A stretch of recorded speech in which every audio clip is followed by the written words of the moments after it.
Alors, Saint-Étienne, Rive de Gier, ok, Chagnon, d'accord. Oh, dis donc, mais le temps passe. Guillaume, tu es prêt? Mais qu'est-ce que Non. tu fais? Je cherche ma combinaison de plongée. Ta combinaison de plongée, mais pourquoi faire? Bah, tu m'as dit qu'il y avait de l'eau. De l'eau, Guillaume, oui, mais enfin, des bottes, ça suffit. Ah, allez, on y va. Ok.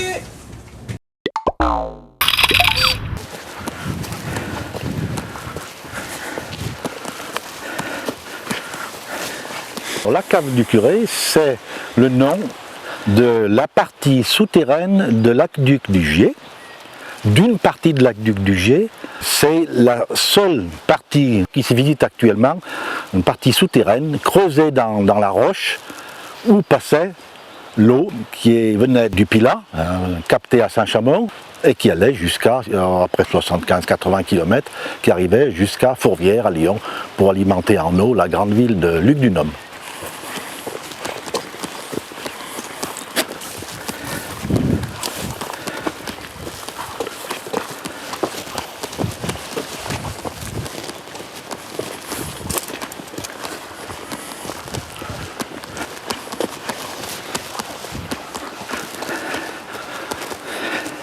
Écoutez, nous sommes ici, vous voyez, entrée de la cave du curé. C'est le trou qui se trouve derrière moi. On peut penser que c'est un terrier de blaireau ou de renard, mais non.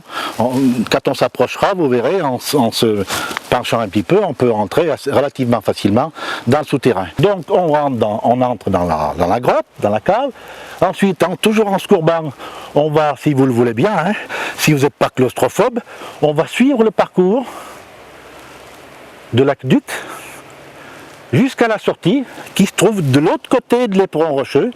Donc on va faire environ 80 mètres sous terre, dans l'obscurité, sans doute en pataugeant un petit peu parce qu'il y a toujours des infiltrations. C'est pour ça que je vous avais demandé de prendre des bottes en caoutchouc. Et on ressortira par la sortie évidemment, qui se trouve de l'autre côté de cet éperon rocheux. J'espère que je serai assez souple pour pénétrer à nouveau. Allons-y. Il y a quelques moustiques, mais ils ne sont pas dangereux.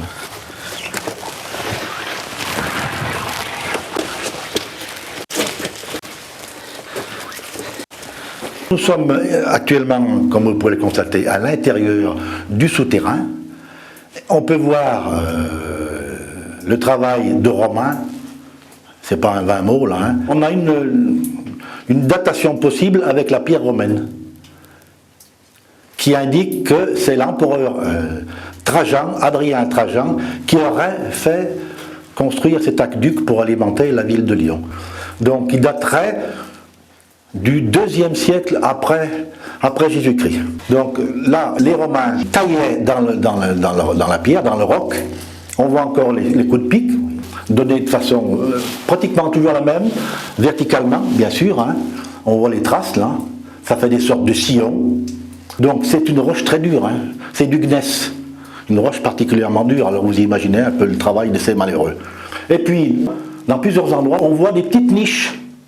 Une petite niche noircie, dans laquelle les ouvriers posaient leur lampe à huile. Car il fallait bien quand même qu'il y ait un petit peu de lumière pour pouvoir travailler. Donc une fois que le souterrain était creusé, il fallait ensuite maçonner le conduit proprement dit qui allait conduire l'eau. C'est la structure qu'on voit là-bas au fond. Hein. Donc nous sommes ici tout à fait à l'entrée du conduit. Ce tunnel, il fait à peu près 1,20 m de hauteur sur 0,58 m, 0,60 m de largeur, et de façon continue. Et puis, vous verrez, il n'est pas rectiligne. Il suit les contours de la montagne. Vous avez vu sur le plan là-bas, il y a quelques virages. On se croirait pratiquement dans le métro, c'est assez fabuleux. Non mais le travail magnifique qui a été fait par ces ouvriers, avec des instruments de mesure tout à fait rudimentaires, hein, évidemment, il n'y avait pas les faisceaux laser, des choses comme ça, et tout de main d'homme. Les pieds droits, c'est-à-dire les parois, sont revêtus d'un enduit de tuileaux. Tuile, c'est un enduit à base d'argile pour empêcher que l'eau s'infiltre dans la maçonnerie. Là, c'est un peu pénible parce que il faut se baisser. ça coince un peu. Regardez la qualité aussi du travail, hein, comme les virages sont bien pris régulièrement, et la largeur est constante ainsi que la hauteur. Hein. Là, il y a de l'eau, il y a davantage d'eau. Alors, on en est maintenant, actuellement, à l'hypothèse qui a été vérifiée par des calculs de la boucle de Chagnon. C'est-à-dire la cave du Curé sur la rive gauche de la Durèze. Il y a des parties similaires sur la rive droite, c'est-à-dire de l'autre côté de la vallée. Mais c'est la même structure. On retrouve l'enduit de tuileaux, on retrouve la voûte, les mêmes dimensions. Cette dérivation continue sur les communes de Saint-Romain et Val-Fleury. Elle forme une boucle d'environ une dizaine de kilomètres et qui aboutissait, sur la rive droite, c'était le réservoir de chasse de l'Émieux, et sur la rive gauche, où on est actuellement, le conduit aboutissait au réservoir de fuite qui se trouvait sous le cimetière de Génilac. Donc, si vous voulez, une boucle qui reliait les deux réservoirs, pratiquement. Là, je vous l'avais dit, il y a de l'eau. Hein. Il y a à peu près 1000 bottes là. Hein. Là, il y a vraiment beaucoup d'eau. Hein.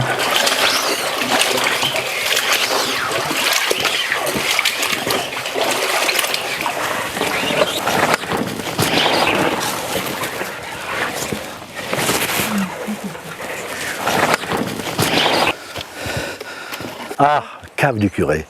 Ah, plusieurs hypothèses. Celle qui est le plus en vigueur, si vous voulez, c'est à cause de la Révolution.